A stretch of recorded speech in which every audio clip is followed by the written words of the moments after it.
अलीम साहब और मेरी प्यारी मोहल्लेमा और साथियों, आज हम सब यहाँ पर 78वां यौम आज़ादी मनाने के लिए जमा हुए हैं।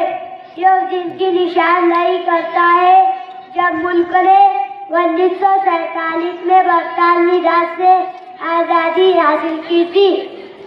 ये दिन हमें उन कुर्बानियों गुजरात की याद दिलाता है जो तमाम मर्दों और औरतों ने हमारे मुल्क को अंग्रेजों से आज़ाद कराने के लिए दी थी। उन आज़ादी पसंदों को खराज पेश करते हैं और हमारे वतन की खातिर अपने जानों का नजराना पेश किया।